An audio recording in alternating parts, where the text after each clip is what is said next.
Like all cheeses, mozzarella starts from milk. To assure good milk quality, the interior and exterior of tank trucks transporting milk must be washed after being emptied. A tank such as this one can carry an average of 30,000 liters of raw milk at a temperature of 3 or 4 degrees centigrade. Raw milk destined for cheese making contains 3.8% fats and 3.3% proteins.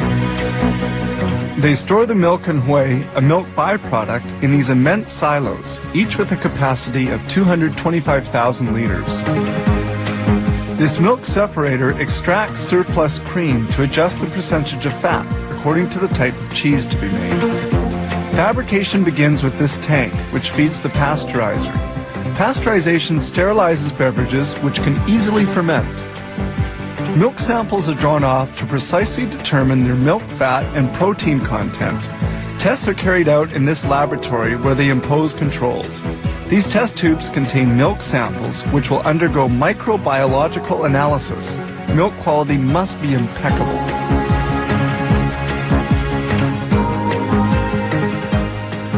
This is a curdler with a 25,000 liter capacity into which milk and other essential ingredients for making mozzarella are introduced, such as the enzyme rennet that curdles the milk.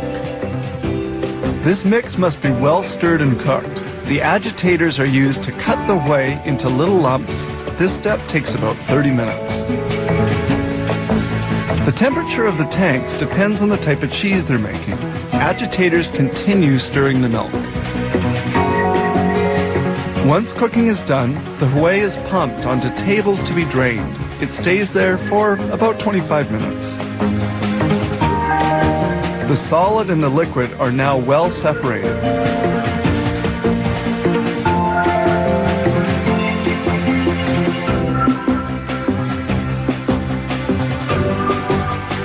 The liquid we see draining is called lactose serum.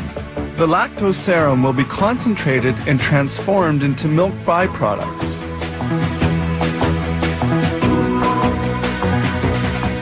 The water has been almost entirely extracted and the cheese particles are now sufficiently dry.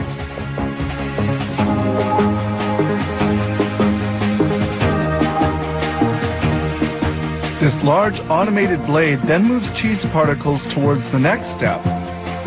That is, toward the molder.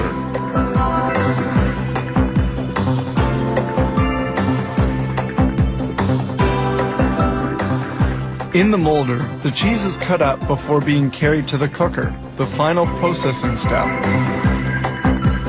It appears that this mozzarella has just the right texture.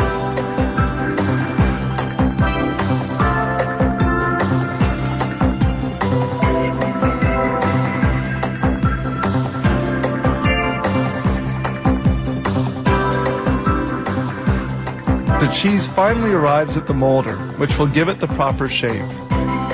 Each mold has a 2.5 kilo capacity and is rectangular. Brine, a salt solution, serves to cool as well as to salt the cheese blocks. The blocks are unmolded and fall into a brine tank.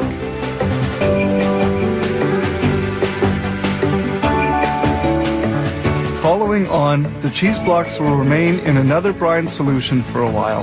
They are then carried by a conveyor towards another tank, where they will be immersed for 4 to 10 hours at a temperature of 2 degrees centigrade.